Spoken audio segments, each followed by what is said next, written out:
Doctor Mohammad Yunus অবশেষে operation devil hunt অর্থাৎ শয়তান শিকার এই অপারেশন শুরু করছে। ভালো কথা, উদ্দেশ্য হয়তো মহৎ। এখন বাংলাদেশে শান্তি শৃঙ্খলা উনি আনয়ন করবেন, কিন্তু এইটা করতে গিয়ে উনি আবার প্রমাণ না করে বসেন যে বাংলাদেশটাই ডেভিলদের দেশ, অর্থাৎ দুর্বৃত্তদের দেশ। এরকম যদি হয়ে যায় তাহলে কেন এই প্রশ্নটা আসছে? তার কারণ হচ্ছে যে ঘটনার প্রেক্ষিতে এই অপারেশন ডেভিল হান্ট এইটা চালু হলো সেটা কি গাজীপুরে আওয়ামী লীগের প্রাক্তন মন্ত্রী মোজাম্মেল হক, মুক্তিযুদ্ধ বিষয়ক মন্ত্রী, তো তার বাড়িতে আক্রমণ হয়েছিল। সেখানে নাকি একদল লোক, তারা নাকি ওখানে ভাঙচুর তারপরে ডাকাতি এগুলো করতে গেছিল। তখন ওই গাজীপুরের আশেপাশের লোকজন তারা ডাকাতি হচ্ছে মসজিদের মাইক থেকে এই ঘোষণা দিয়ে জড়ো হয়ে তাদের উপর হামলা চালালো। এবং কি অদ্ভুত ব্যাপার, এর পরপরই আমরা দেখলাম যে ওই যে বৈষম্য বিরোধী ছাত্র আন্দোলনের যে লোকজন নেতা, তাদের বাড়ি কিন্তু আশেপাশেও না, তো তারা দেখলাম যে এসে এই যে টেলিভিশনের ক্যামেরা এসে বলছে ওই মোজাম্মেল হকের বাড়িতে ডাকাতি হচ্ছিল, আমরা আসছিলাম এটা থামানোর জন্যে, যে বা যারাই এখানে লুটপাট করছিল আমরা থামাতে গেছিলাম। তখন স্থানীয় জনগণ, যাদেরকে নাকি বৈষম্য বিরোধী ছাত্র আন্দোলনের লোকজনরা বলছে যে ওরা আওয়ামী লীগ লোক, তো ওরা নাকি ঐক্যবদ্ধ হয়ে একেবারে পূর্ব পরিকল্পনা অনুযায়ী তাদের উপর আক্রমণ করে।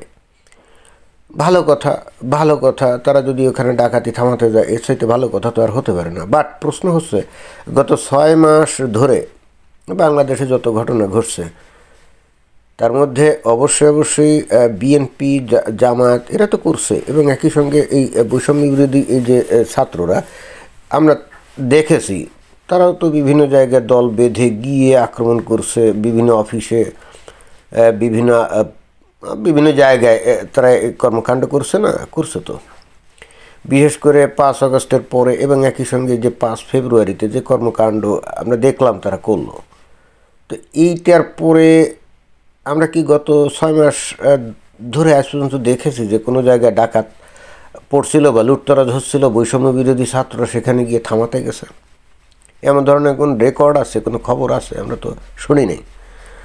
আর এইটা কীভাবে বিশ্বাস্য? আওয়ামী লীগের লোকজনের, আওয়ামী লীগের নেতা প্রাক্তন মন্ত্রী তার বাড়িতেই হচ্ছে, তো এটা তো সারা বাংলাদেশে গত 5 ফেব্রুয়ারি হয়েছে না? খালি কি 32 নম্বর বাড়ি আক্রান্ত হয়ে সেটাকে ভেঙে গুড়িয়ে দেওয়া হয়েছে বুলডোজার দিয়ে, শুধু তো সেটাই না, গোটা বাংলাদেশে বিভিন্ন জায়গায় আওয়ামী লীগের নেতাদের বাড়িঘর ভাঙচুর করা হয়েছে না, আগুন জ্বালানো হয়েছে না? তো তারই ধারাবাহিকতায় এই মোজাম্মেল হক সাহেবের বাড়িতে লুটতরাজ বা ভাঙচুর বা আগুন জ্বালানোর চেষ্টা হচ্ছিল। তো সেখানে বৈষম্য বিরোধী ছাত্ররা গেছে এটা ঠেকাতে। এইটা কি কেউ বিশ্বাস করে? টেলিভিশনের সামনে এসে তারা এই সমস্ত ন্যারেটিভ দিল, আমরা দেখলাম, কিন্তু তারা কি মনে করে যে গোটা বাংলাদেশের মানুষ বা খোদ এই সরকারের লোকজনও কি সেটা বিশ্বাস করে? তো যাই হোক, এরপর দেখা গেল যে স্থানীয় জনগণের আক্রমণে সেখানে কয়েকজন আহত হয়েছে। তারা খেপে গেছে, এইবার সরকারের কাছে তারা দাবি জানাচ্ছে এর বিরুদ্ধে ব্যবস্থা নিতে, এবং যার ফলশ্রুতি হচ্ছে এই যে অপারেশন ডেভিল হান্ট। ভালো কথা, অপারেশন ডেভিল হান্ট। এখন এই অপারেশন ডেভিল হান্টটা কাদের বিরুদ্ধে করা হচ্ছে? এটা তো সহজেই বোঝা যায় আওয়ামী লীগের বিরুদ্ধে করা হচ্ছে, তাই না? কিন্তু সেক্ষেত্রে আওয়ামী লীগকে কতটা আসলে দোষী সাব্যস্ত করা যাবে? গত 6 মাসে আসলে বস্তুত বাংলাদেশে কারা নৈরাজ্য করছে, কারা ভাঙচুর করছে, কারা বিভিন্ন বাড়িতে গিয়ে মালামাল লুটপাট করার সহ আগুন টাগুন জ্বালিয়েছে? কারা? আওয়ামী লীগের লোকজনরা না। তারা যাই করছে সেটা তো 5 আগস্টের আগে, সেই 15-16 বছর ধরে করছে, তাই না? 5 আগস্টের থেকে আজ পর্যন্ত তারা নিশ্চয়ই বাংলাদেশে এই সমস্ত কর্মকাণ্ড করে নাই। তারা গত 15-16 বছর ধরে যে কর্মকাণ্ড করছে এর জন্যে তাদের অবশ্যই শাস্তি হবে, তাদের বিচার করতে হবে। তারা যদি আকাম কুকাম করে থাকে, তারা যদি লুটতরাজ করে, কাউকে হত্যা করে, নির্যাতন করে, ঘুষ দুর্নীতি করে, ক্ষমতার অপব্যবহার করে, অবশ্যই তাদের বিচার হবে। এমন তো না যে তাদেরকে ছাড় দেওয়া হবে, মোটেও না। তাদেরকে ধরে আইনের আওতায় এনে কঠিন বিচার করে তাদেরকে জেল হাজত ফাঁস দিতে হবে, এটা আমাদেরও দাবি, সবার দাবি। কিন্তু 5 আগস্টের পরে যত নৈরাজ্য ঘটছে, যত ভাঙচুর হয়েছে, আগুন জ্বালা হয়েছে, গণপিটুনি দিয়ে হত্যা হয়েছে, আওয়ামী লীগের নেতাদের বাড়িতে বুলডোজার দিয়ে ভেঙে দেওয়া হয়েছে, আগুন জ্বালানো হয়েছে, এটা তো আওয়ামী লীগের লোকজনরা করেনি, করছে বৈষম্য বিরোধী ছাত্র আন্দোলনের নেতারা। ওই গাজীপুরের ওই ঘটনা, মোজাম্মেল সাহেবের বাড়ির ঘটনা, যতই তারা বলুক যে তারা ওখানে কে মানে যাতে ডাকাতি না হয় এটা রক্ষা করতে গেছে, এটা তো তারা বলতে পারে, কিন্তু এটা পাবলিক কি বিশ্বাস করবে? বা খোদ এই তাদের সমর্থকে এই সরকার, তারাও কি বিশ্বাস করবে? না, করবে না। এখন তাহলে এই বিষয়টা এই কারণে প্রাসঙ্গিক, কারণ এখন যেহেতু এই ঘটনার পরিপ্রেক্ষিতে এই যে অপারেশন ডেভিল হান্ট চালু হয়ে গেল এবং গোটা বাংলাদেশে, আসলে বস্তুত গাজীপুরেই করার জন্যে এটা শুরু করছে, এখন বলা হচ্ছে গোটা বাংলাদেশে, ইটস ওকে ফাইন, গোটা বাংলাদেশে করা হচ্ছে, ডেভিল ধরা হবে, রাইট? কিন্তু যেহেতু 5 আগস্টের পরে এই বাংলাদেশে এই যারা করছে এদের মধ্যে তো আওয়ামী লীগের লোকজন নেই, তাহলে এদেরকে কি ওই তালিকায় ঢুকানো হবে কিনা? অর্থাৎ ডেভিলদের তালিকায় কি এরা থাকবে? বিএনপির লোকজন থাকবে, জামাতের লোকজন থাকবে, বৈষম্য বিরোধী আন্দোলনের নেতারা থাকবে? যদি না থাকে আমি জানি না থাকবে কিনা। যদি থাকে তাহলে তো ভালো, তাহলে সরকারের এই কর্মকাণ্ড প্রশংসিত হবে যে একেবারে যে মানে দলমত নির্বিশেষে সত্যিকার অর্থে যারাই দুর্বৃত্ত তাদেরকে ধরছে, ফাইন। আওয়ামী লীগের লোকজনকে তো ধরবেই, কারণ যারা 5 আগস্টের আগে আকাম কুকাম করছে তারা ধরা খাবে না, ধরা খাবে। বাট 5 আগস্টের পরে যারা করছে তারা কি ধরা খাবে না? নাকি তারা ওই শেখ হাসিনা ওই ভারত থেকে কি বক্তব্য বিবৃতি দিয়েছে এই জন্যে তারা উত্তেজিত হয়ে সারা বাংলাদেশে ভাঙচুর করছে, বুলডোজার দিয়ে মানুষের বাড়ি গুড়িয়ে দিয়েছে, অর্থাৎ এটা বৈধ হয়ে যাবে নাকি? তো শেখ হাসিনা বাংলাদেশের আওয়ামী লীগের একজন নেত্রী, তাই না? তিনি ক্ষমতায় ছিলেন, ভালো কথা। তাকে গণঅভ্যুত্থানে সরানো হয়েছে, সেটাও ভালো কথা, মানুষজন বিরক্ত হয়ে গেছিলো। উনি কোনো অন্য আকাম কুকাম করলে তার জন্য তো দেশে আইন কানুন আছে, তাই না? সেখানে আইন কানুন দ্বারা বিচার হবে, তার বাড়িঘর ভেঙে দেওয়া হবে, এটা পৃথিবীর কোন শুভ আইনে আছে? অথবা আওয়ামী লীগের নেতাকর্মীদের বাড়িঘর ভেঙে দেওয়া হবে, এটা পৃথিবীর কোন শুভ আইনে আছে? এটা তো একমাত্র দুর্বৃত্তাই তো দেশে এগুলো সম্ভব, যে দেশটা ফেইল্ড স্টেট, যে দেশে কোনো আইন নাই, কানুন নাই, সরকার নাই, আইন শৃঙ্খলা বাহিনী নেই, একমাত্র এই সমস্ত দেশেই তো এইগুলো ঘটা সম্ভব। এখানে ওই ভারতে বসে উস্কানিমূলক কথা বলে বাংলাদেশে এই কর্মকাণ্ড তারা জনগণ তথাকথিত ছাত্র জনতা করছে, এইগুলো বললে এগুলো কি কেউ খাবে? অর্থাৎ জায়েজ করা যাবে? তারপর বলছে কি যে ভারতের ষড়যন্ত্রে এই ঘটনাগুলো হচ্ছে। ভাই, কাম কাজ করতেছো, ভাঙচুর করছো তোমরা, জ্বালাও পোড়াও করছো তোমরা, লুটপাট করছো যে বা যারাই করছে, এরপরে ভারতের দোষ হয় কী করে? মানে সব দোষ নন্দ ঘোষ, এটা কি? আর যদি তোমরা নিজেরাই বুঝো যে ভারতের ষড়যন্ত্রে এইগুলা করা হচ্ছে, তা তোমরা সেই ষড়যন্ত্রে অংশ নাও কেন? তোমরা যদি এতই বুঝো। আচ্ছা, ভারতে ওই শেখ হাসিনা আছে, তাই না? তো সেখানে উনি তো বন্দিও না, রাজবন্দিও না, উনি স্বাধীনভাবেই আছেন, ওনাকে খুব মেহমান হিসেবে রাখা হয়েছে। বাংলাদেশের উনি আওয়ামী লীগের সভানেত্রী, তাই না? এখনও বাদ তো জানেন। তা উনি কি ওখান থেকে এই যে এই সোশ্যাল মিডিয়া প্ল্যাটফর্ম ব্যবহার করে ওনার নেতাকর্মীদের উদ্দেশ্যে উনি বক্তব্য বিবৃতি দেবেন না? এটা যদি উনি দেন তাহলে ভারত সরকার কি তাকে বলবে এই তুমি এটা বন্ধ করো?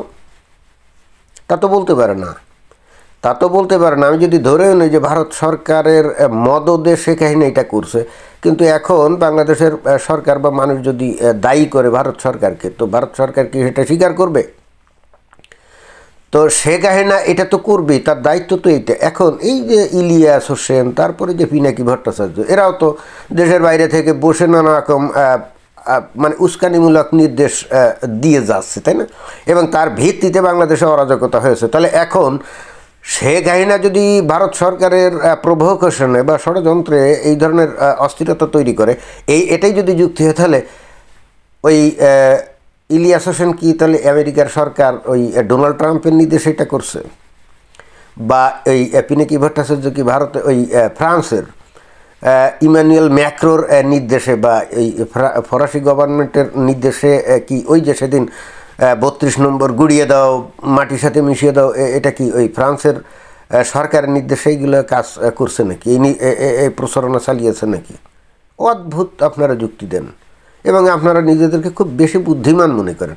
এখানে শেখ হাসিনা তার নিজ দায়িত্বে কথা বলবে। এখন ইনফরমেশন টেকনোলজির যুগ, সোশ্যাল মিডিয়ার যুগ, তার হাতে মোবাইল ফোন আছে না, স্মার্ট মোবাইল ফোন, সেখান থেকে উনি বলবেন। এখানে ভারত সরকারকে বলতে হবে এমন তো কোনো ঠেকা নেই। আর যদি ভারত সরকার বলেও দেয় তাহলে তো ভারত সরকারকে দায়ী করা যায় না। আর যদি দায়ী করেন তাহলে ডোনাল্ড ট্রাম্পকে দায়ী করেন ওই যে ইলিয়াস হোসেনের কর্মকাণ্ডের জন্য, তারপরে ফ্রান্সের সরকারকে দায়ী করেন ওই যে এই পিনাকি ভট্টাচার্যের কর্মকাণ্ডের জন্য করেন, করে তাদের বিরুদ্ধেও জিহাদ ঘোষণা করেন, দেখি। এখন বক্তব্য হচ্ছে যে অপারেশন কি ডেভিল হান্ট, এইটা আপনারা চালু করছেন। ঘটনার পরিপ্রেক্ষিত কি, গাজীপুরের ঘটনায় কিছু লোকজন ভাঙচুর করার জন্য মোজাম্মেল হক সাহেবের বাড়িতে গেছিল। এখন জনগণ সেখানে মার যখন দিল, দেখা গেল যে ছাত্ররা মার খেলো। তার মানে সোজা ভাষায় সেখানে ছাত্ররাই গেছিল, তাই না? হিসাবটা তো তাই। যখন তারা ভাঙচুর করতে না পেরে উল্টে মার খেলো জনগণের হাতে, তখন হঠাৎ করে এই অপারেশন কি ডেভিল হান্ট, ভালো কথা। তো ডেভিল হান্টের অধীনে এখন যাদেরকে ধরা হবে তাদের মধ্যে কি বিএনপির লোক থাকবে, জামাতের লোকজন থাকবে, এই বর্ণ বৈষম্য বিরোধী যে ছাত্র আন্দোলন যারা করছে, যে নেতারা যারা বিভিন্ন জায়গায় ভাঙচুর করছে অলরেডি, একেবারে প্রকাশ্য দিবালোকে, তাই না? এটা তো গোপনে সোপনে না, ডিক্লারেশন দিয়ে প্রকাশ্য দিবালোকে বুলডোজার নিয়ে একেবারে, তাও আবার হাজারে হাজারে না লাখে লাখে ভিডিও ফুটেজ আছে। তো এই সমস্ত কর্মকাণ্ড যে করছে, বিশৃঙ্খলা যদি করে থাকে, তাহলে এখন কারা করছে? আওয়ামী লীগ তো না। আওয়ামী লীগের লোকজন তো এখনও জীবন নিয়ে পালিয়ে বেড়াচ্ছে, গর্তের মধ্যে লুকিয়ে আছে, তাই না? তারা এখনও রাস্তায় বের হতে পারে না। তারা তো নিশ্চয়ই এগুলো করছে না, মানে অরাজকতা যেটা আমরা দেখি। তো আওয়ামী লীগের লোকজনকে ধরা হবে, ওকে, তারা 5 আগস্টের আগে অন্য আকাম কুকাম করছে, ওই জন্য তাদের বিরুদ্ধে মামলা আছে, ধরাও, ফাইন, বিচার আচার হবে, জেলাজত ফাঁস হবে। বাট বিএনপি, বৈষম্য বিরোধী ছাত্র আন্দোলনের নেতা বা জামাত শিবির, এদের কোনো লোকজন ধরা হবে? যদি ধরা না হয় তাহলে এইটা কি একেবারে কি প্রমাণিত হবে? প্রমাণিত হবে যারা নাকি বর্তমানে অরাজকতা করছে, ভাঙচুর করছে, মব জাস্টিস করছে, তাদের রক্ষা করার জন্যে এই অপারেশন ডেভিল হান্ট, এটাই কি প্রমাণিত হবে না? আপনারা নিজেরা যে ব্যাখ্যায় দেন, যাই বলেন, দেখেন বাংলাদেশে পৃথিবীর বিভিন্ন উন্নত দেশের এমবাসি আছে না, তাদের নিজস্ব নেটওয়ার্ক আছে না, আমেরিকান এমবাসি আছে, ইউরোপীয় ইউনিয়নের এমবাসি আছে, ভারতের এমবাসি আছে, তাদের নিজস্ব নেটওয়ার্ক আছে। তারা এগুলো দেখছে না, তারা এগুলো তথ্য সংগ্রহ করছে না, একেবারে ভিডিও সহকারে। এখন আপনারা যদি মনে করেন যে বিএনপি বা জামাত শিবির বা বৈষম্য বিরোধীদেরও কিছু কিছু যদি মনে করেন যে ধরেন আর কি, ধরেন, তাহলে হয়তো মুখ রক্ষা হবে, দেন প্রমাণ হবে যে না, আপনারা যেভাবে যারা এই অকারেন্স ঘটাচ্ছে আপনারা তাদেরকে ধরছেন। কিন্তু ঘটনা চক্রে যদি এদের কাউকে না ধরে খালি ওই গর্তে লুকিয়ে থাকা আওয়ামী লীগের লোকজনদেরকে আপনারা ধরেন, তাহলে সারা পৃথিবীতে কী বার্তা যাবে জানেন? আপনারা বাংলাদেশে বেসিক্যালি যারা অসামাজিক কর্মকাণ্ডে লিপ্ত, যারা আইন শৃঙ্খলা ভঙ্গ করে যা ইচ্ছে খুশি মব জাস্টিস করে বেড়াচ্ছে, তাদেরকে রক্ষা করার জন্য আপনারা এই অপারেশন ডেভিল হান্ট চালু করছেন, যেটা বেসিক্যালি সারা পৃথিবীতে এই বার্তাই দিবে যে বাংলাদেশ আর কোনো সিভিলাইজড কান্ট্রি তো নাই, বরং হয়ে গেছে একটা দুর্বৃত্তদের দেশ। ক্লিয়ার? একেবারে এই মেসেজটা চলে যাবে। আপনারা নিজেরা যত শেয়ানা মনে করেন আর যতই ভারতকে দোষী বলেন বা সব কিছুর পিছনে ভারত দায়ী, দায়ী, এগুলো আপনারা বলতে পারেন আত্মতুষ্টির জন্য, কিন্তু এই ন্যারেটিভ কেউ খাবে না।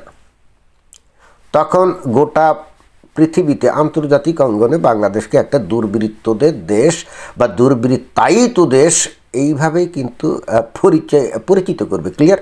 আর যখন বাংলাদেশকে আন্তর্জাতিকভাবে দুর্বৃত্তদের দেশ বা দুর্বৃত্তায়িত দেশ হিসেবে আখ্যায়িত করা হবে, তখন বাংলাদেশের এই যে ব্যবসা বাণিজ্য তো এমনিই লাঠে উঠছে, অর্থনৈতিক কর্মকাণ্ডে এমনিই লাঠে উঠছে, এরপরে বাংলাদেশের ওপরে কতগুলো দেখবেন যে নিষেধাজ্ঞা, এগুলো শুরু হয়ে যাবে। আর তখন আপনারা কোথায় যাবেন?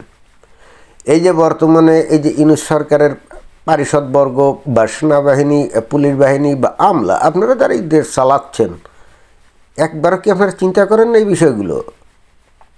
এইবার আপনাদেরকে একটা কথা বলি, বিশেষ করে সেনাবাহিনী, তার যে ওই সেনাপতি কি ওয়াকারুজ্জামান, উনি 5 তারিখে বলছিলেন 5 আগস্টে যে দেশে শান্তি শৃঙ্খলা রক্ষা করবেন, গুরু দায়িত্ব তার হাতে। ভালো কথা।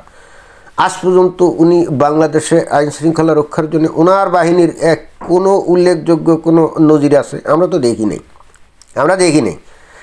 বরং দেখা যাচ্ছে যে ওনারা কেন জানি আসলে মনে হয় যে এই বিভিন্ন ঘটনার সাথে বা পিছনে তাদের একটা মৌন সম্মতি আছে, তাই না? এই যে গত 5 ফেব্রুয়ারি 32 নম্বর বাড়িতে কি ওনারা গেলেন, গিয়ে চলে আসলেন, এর মানে কি ওনারা গেলেন কি জন্য? কি মানে উৎসাহ দিতে যে এইগুলো ভাঙ্গো নাকি রক্ষা করতে? আমরা কিন্তু কিছু জানি না তাদের উদ্দেশ্য আসলে কী ছিল। ওনারা যদি ওখানে না যাইতেন তাহলে অন্তত দায় এড়াতে পারতেন, কিন্তু যেহেতু দায় আর এড়ানোর সুযোগ নেই, তার মানে এখন এই ন্যারেটিভই আসবে যে ওনাদের উৎসাহে ঘটনা ঘটছে, তাই না? ওনারা না গেলে বলতেন যে তারা ক্যান্টনমেন্টে ব্যস্ত ছিলেন, তাই না? আমরা জানি না কিছু। এখন বাংলাদেশকে যদি আন্তর্জাতিকভাবে একটা দুর্বৃত্তদের দেশে মানে দেশ হিসেবে আখ্যায়িত করা হয়, অর্থনৈতিক, সামাজিক, অর্থনৈতিক, রাজনৈতিক, তারপরে কূটনৈতিক নানা রকম প্রেশার, কনসিকুয়েন্স কিন্তু অলরেডি চলে আসবে, যেটা গত 6 মাসে আমরা এখনও দেখি নাই দৃশ্যত।